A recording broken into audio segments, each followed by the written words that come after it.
Ladies and gentlemen, Good evening. are you ready? Okay, here we go.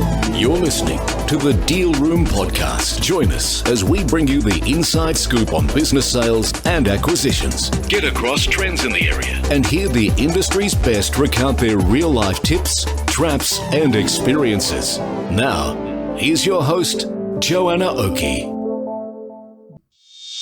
Hi, it's Joanna Oakey here, and welcome back to the Deal Room Podcast, a podcast proudly brought to you by our commercial legal practice, Aspect Legal. Now, in this episode, I'm talking with Lucia Vuong from Seek Business, all about answering your burning questions from our recent webinar. We're unpacking the complexities of business valuation, the importance of preparation when buying or selling a business, the realities of cashless transactions in the Australian market, and even diving into which industries are trending right now. Lucia is the head of Seek Business, bringing over 15 years of experience in product and marketing to empower small business owners. Passionate about fostering thriving communities, she leads a team dedicated to making business ownership accessible for all Australians. And in this episode, Lucia and I talk about demystifying business valuation, the buying and selling journey, and industry trends and opportunities. So let's dive on in. Lucia, thank you so much for coming back onto the Deal Room Podcast as a bit of an additional add-on to the webinar that we ran the other day. I am super excited to have you on board. Thanks, Joanna. Yeah, we're really excited to come back, and we loved the engagement on the webinar, and so really keen to come back and answer some of the questions we didn't have time to answer. Yeah, thanks for having us. Fantastic. Now, as it turns out, we actually had a stack of questions. In this podcast, what we want to do is answer some of them. Of course, we answered some of them in the webinar as well, but we're just not going to be able to answer them all today. So we'll just run through and pick a few, but we're going to be running more webinars next year, more podcasts, and pushing out more content. So if you're interested, if you came in with a question and your question hasn't been answered, don't worry, have no fear. We'll be running loads of things for you next year. Now, I don't even know where to start, and let's just throw in if you've got questions that are top of mind. But I thought maybe where I'd start, and I'm not even sure I have the full answers to this, but interested to hear your take. Valuation. And I think it's an interesting one. In the webinar, we actually probably focused a bit more buy side than sell side. And that's why next year we're going to be having a few webinars focusing on sell side. But this question of valuation is a super interesting one because buyers and sellers are interested in this concept of valuation. And from your perspective, Luce, is that a question that is asked often on your platform? Yeah, it's probably the most common question that we get and that we hear in almost every webinar we do as well. So absolutely understand that it's the top of mind for everybody who's looking to buy and sell. I think valuation, everybody wants a really easy way to value their business. I appreciate that. I understand that. But I think from our perspective, the reality is valuing a business is really complex. And it depends on so many things. So we get asked questions like, do you have multiples for certain industries, all that kind of stuff. And the answer is always yes, they're there. Like there are people who deal with a lot of transactions, have access to past transactional data that gives them an indication of multiples. That multiples is a starting point, not the end result. And I think that's where it can get a little bit dangerous if people rely on a multiple and just say it's 3 times. And so this is what my business is worth, not taking into account all the other things that can actually either increase or decrease the value of your business in the eyes of an actual buyer. So I'm sure you see this a lot as well, Joe, in your interactions. And then obviously it depends, as you said in the webinar, so much on the deal structure as well. 100%. The interesting thing is, I think you pointed to this too, Luce, there's no absolute in what the value of a business is. It depends what buyer is around and in the market at the time and what the business means to them. So you have strategic buyers who might have a reason why that business might be more valuable to them than another buyer. And those are the sorts of things that are very hard to factor into this concept of valuation. The one thing I would say, though, is education is your friend, because I find the business sale process is a very emotional process for sellers, but also for buyers, particularly buyers who might be first-time buyers. For the sellers, this mindset for them is, this might be the last opportunity I have to monetize this thing that I built all these years. And so that concept of value, the worry that they're not getting the best deal that's around. And buyers, on the other hand, are worrying that they're paying too much, that that they're not going to be able to realize the value that the seller has said is in the business. You're dealing with not just the concept of value of a business, but value from different perspectives, and then value based on how transferable the assets are in the business, or the value is in the business. So it's a really nuanced question. And I guess just to give it like some depth, it's all about creating the right deal team. That's what I think. It's about education, having the right people around you so that you can understand the nuances. I reckon that's my thoughts on that one. Yeah, I'll just add, and Jack, you've just reminded me, I think that transferability of the value is something that we don't talk about enough. So people think about assets and revenue and profitability, all those things, but they don't think about how do you transfer that value. And I think the thing that both buyers and sellers also take, particularly sellers, forget about is you can make your business more valuable the earlier you start thinking about your exit plan. And you and I talk about this a lot. If you're a business owner and you're starting to consider, what is my next thing? When do I exit and how do I exit?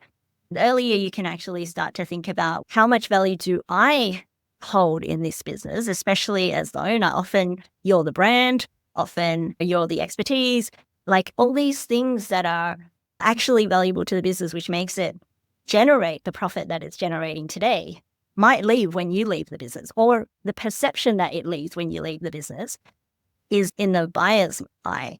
And so the earlier you start to prepare and extract yourself from the business, that's just one example. There's other things that you can actually do in your business to increase the value.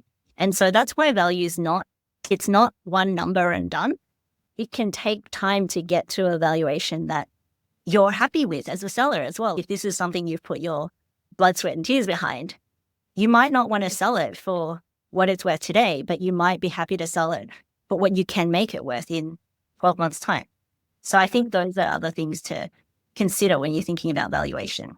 Absolutely. Early preparation is just like absolutely critical, not just to the sale price, and certainly it relates to the sale price, but also the pool of buyers, because so many buyers come in and I think we should run a separate webinar on this topic, because there is actually a formula.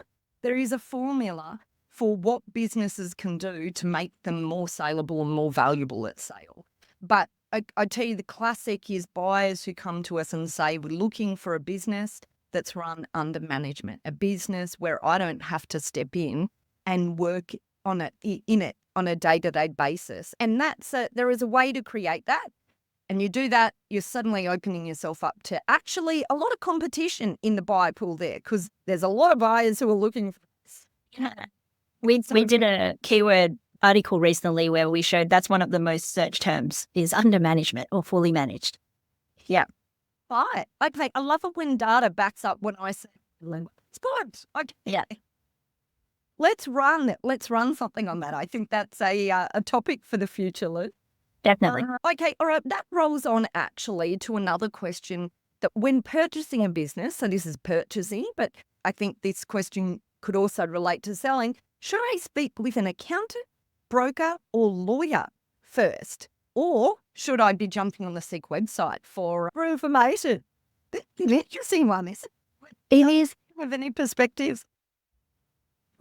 It's going to feel like all my answers are, it depends. It depends on who you are. So I think if you're an existing business owner and you're acquiring a business to grow your existing business, and you have professionals that are currently helping you, then you should go to them first. If you've got an accountant, go to your accountant. If you have a legal advisor, go to them and start to think about what it means for your situation. I think if you don't, it gets a little bit more complicated. Who do you go to first? It's hard to say. It depends on what type of business you're looking for, what you know about that industry, what you want to know, how much risk you're taking on. Because again, this comes down to your financial situation. This is a financial decision that you're making. And where are the risks? Is the risk legal? Are you going into an industry that's has a lot of compliance and regulation and things that you are not aware of? Or are you going into a very high financial risk environment, in which case you probably should consult an accountant. If you're buying, the broker is probably not the first point of call, but the broker will help you. I know that people think the broker only works for the vendor, but we know there are a lot of really great brokers out there who are just like, if you make an inquiry on a business that you're interested in, their job is actually to help you realize whether or not you're a good fit. And that is a great process to go through because they don't want to waste time on you if you're not a good fit, and you don't want to waste time on the business if you're not a good fit either. So I think all of these professionals are great advisors, and it depends on what you're trying to do and what you're looking for in looking for a business. I don't know. What about you, Jo? Yeah.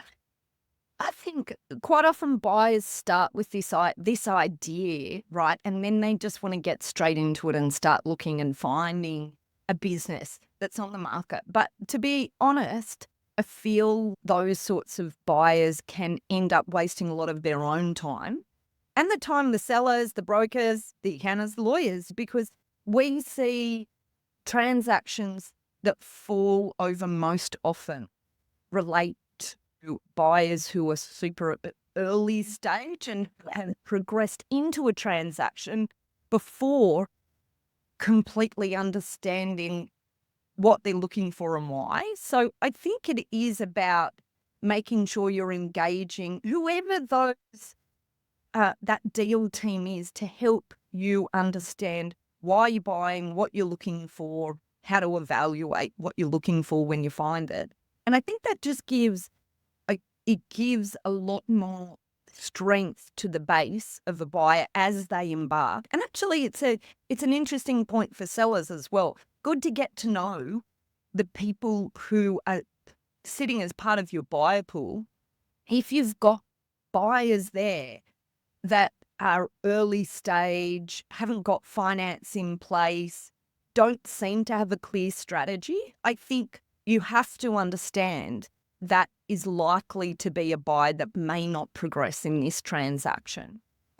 They may, but it's just buyers who aren't prepared are more likely to be slower and find the transaction more difficult than buyers who have really approached it in a methodical way and a way of getting themselves educated by their deal team around them. That's what I think. But also websites like Seek, I think, provide the perfect opportunity for buyers to go in and understand how sellers are expressing their business, right? And what the prices are that are there. And like presumably, and I have no idea what tools you have on there, Luce, but I just think from the eyes of a buyer, you should be going and getting as much information broadly as you can before you get serious. Yeah, no, I totally agree. And actually, thanks for reminding me. We actually have a tool that it's a template to help people think about why are you buying? And that's one of the first things that you should be thinking about as a buyer is, what is this business going to do for you? Is it to replace your job, as in you hate your job and you want to get out of it? Or is it a side project that you want to keep your job, but you also want to do something else? Or is it some other reason that you're looking to get into business? And once you know that, then like what you look for changes. And when you start looking on a website like ours, you'll start to see things that are immediately not right for you. And that search process, that discovery process is so important in just helping you get, it feels slow, but it actually gets you there faster.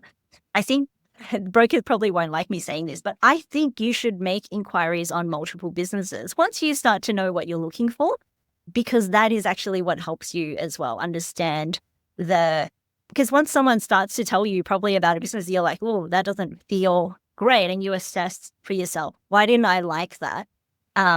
Then you start to know, I'm not interested in businesses where I have to work these hours, or where I have to manage a team, or where I have to, whatever the things are that you suddenly realize is part of that business. You won't know that. You won't know that by looking at an ad. You'll know a little bit. You'll know, as you said, Joe, you can get a sense of pricing. You can get a sense of where value is attributed, but you won't get a sense of how a business is run and whether or not you like running it. Because I think sometimes there's this romantic notion of running a business, especially if it's in an area that you're passionate about. Running the business might not be the same as you indulging in your passion. And I think that's one of the biggest mistakes that people make. Can I just wholeheartedly agree with that? The very few instances of people buying a business and then it not working out, right? We deal with hundreds and hundreds of transactions a year, and I could probably count on my hands the number of transactions that don't really work out. But what I think characterizes those, the majority of those that haven't worked out, every now and again there's an issue in relation to whether or not the financials have been true and correct. So that is one thing to be aware of. And it's super important buyers do their due diligence, and that sellers are very organised and transparent when talking about the business. But the bigger issue is buyers having a romantic notion, just as you're talking about, Lise, and thinking it not being anything about the business, but more about what their own idea of being in this particular business. And it's almost always people who are coming into an industry that they haven't been before. Yep. Whether or not that's purchasing into, I've seen this in cafe businesses, in florist businesses, but I've also seen it in professional services businesses that are bolt-ons, where the buyers just haven't understood the way the business works. Very good point, Lou. I think that understanding the industry that you're buying and the reality of it without emotion. Yeah. Like a very objective assessment of what skills do you bring, and does that match what the business actually needs? Perfect. Okay, all right. Maybe just one here, and I don't know if you have any thoughts on this one, so no worries if you don't, Lise, but this question, is it possible to negotiate a cashless transaction? I just wanted to quickly talk about that one, just because we've got I'm seeing a large number of buyers coming in who have perhaps studied programs from the US or the UK, and it's all about no money down. And it's interesting because the Australian is generally, not always, generally very different to that. And I really thought it's useful to tackle this one. Luce, do you see any of this sort of trending on Seek in any of the searches, or is there anything that Seek sees in this area? Yeah, not necessarily in the searches. We do get this question a bit, actually. And the way I always answer it and think about it is, you've got to think about why someone would accept an offer of no cash upfront if they're a really good business. So there's always this kind of balance of what are you paying for and how much demand is there for that thing? Because if it's a really great business, I can tell you they will have no shortage of buyers interested in buying that business. And if you're offering no cash and someone else is offering to pay them the price that they want, then why would they consider you? Now, if they're willing to accept the no cash, then I would question, do they have no buyers? And if they have no buyers, why is that the case? You don't know. Obviously, everything is possible. I'm sure these transactions take place, but there's always a reason. And I think sometimes when you look at it from the outside, it looks like a great opportunity, but then you've got to ask, why is that available? I was speaking to a buyer actually the other day who came into us, and we were just talking about this conceptually. And he said, he'd done one of these programs. He's Australian, he's in the Australian market, and he'd spent the last year trying to find businesses using the strategies, cold calls, emails, whatever, trying to find he'd spent a year in the Australian market trying to engage these strategies and he's gone, actually, do you know what? I think this is really hard in the Australian markets. He's gone and now got funding, and he's got a deal where it's part cash from his funding, part vendor finance. And I just thought it was an interesting reflection on someone who'd been in the market, really smart guy, and given it a go, but had identified through his own experience that it's really tough in the Australian market. But we've actually got a vendor finance webcam, and we'll put a link in these show notes because we had, I think I recall, like we had around about 1,200 people for that webinar. It was really popular, showing the interest just from buyers, but from sellers who are responding to these sort of offers in the market. And I think the answer is this. As a buyer, once again, I feel like this is our answer to everything. Get educated. Yes. Educated. Understand what you can do in the Australian market or what's likely in the Australian market, but also understand you're going to have to come in with giving security, because the concept of paying nothing, having no risk in the deal is, I know sellers have waited to actually monetize their business. Yeah, exactly. Yeah.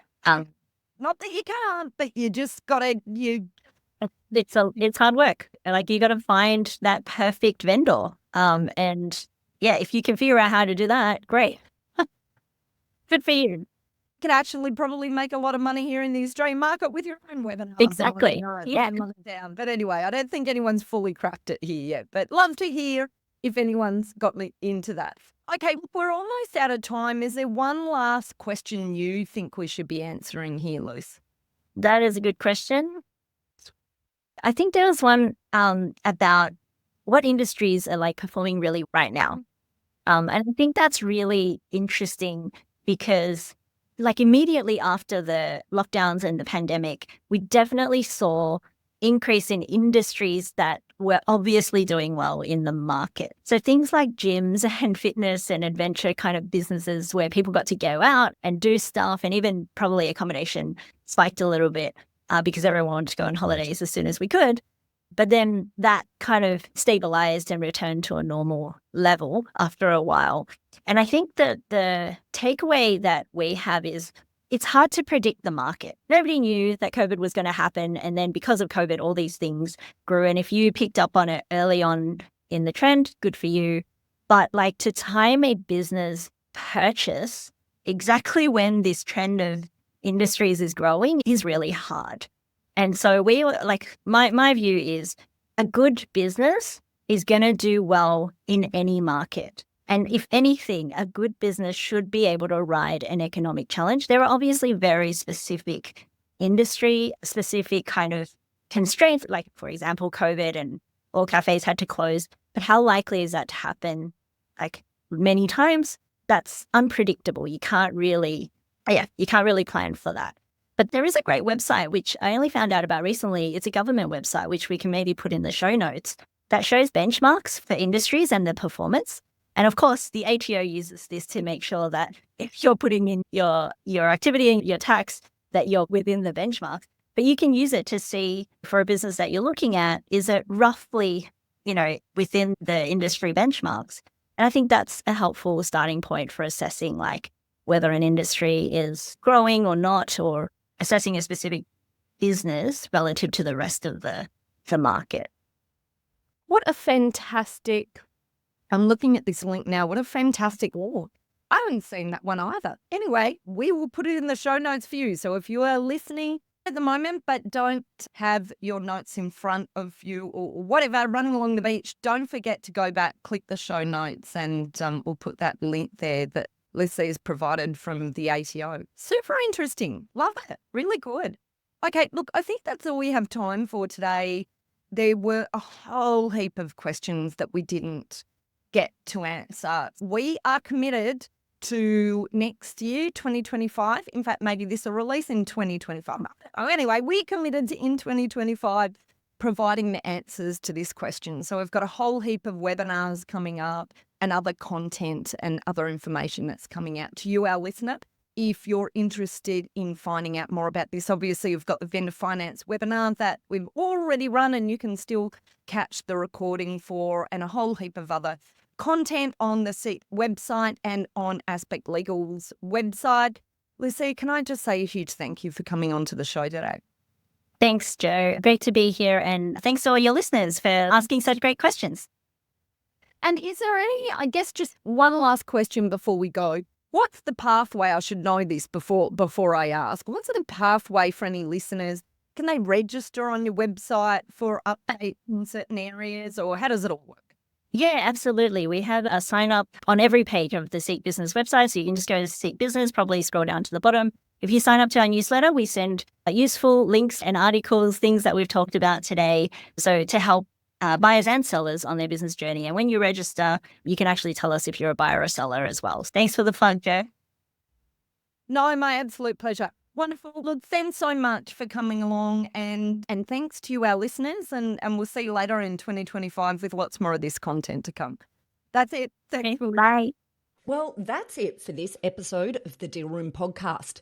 We hope you're now primed for your next deal with these pointers and have enjoyed these fascinating insights. Now, if you'd like more information about this topic, then head over to our website at thedealroompodcast.com, where you'll be able to download a transcript of this episode, as well as access any contact details and any other additional information we referred to in today's podcast.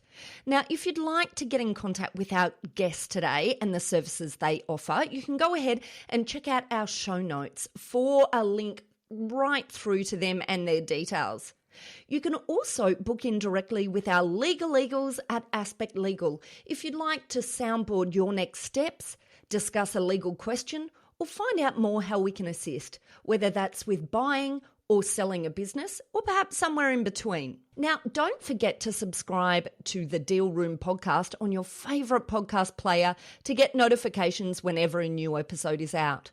We'd also love to hear your feedback, so please leave us a review and rating if you're already one of our subscribers, or even if you're listening to this podcast for the very first time. Every review helps our team produce valuable content for you. Well, thanks again for listening in. You've been listening to Joanna Oakey and the Deal Room podcast, a podcast proudly brought to you by our commercial legal practice, Aspect Legal. See you next time. Ladies and gentlemen. That will conclude this evening's entertainment. Thanks for listening to the Deal Room podcast. To find out more about this episode and other episodes in the series, check out the show notes or head over to our website at thedealroompodcast.com.au.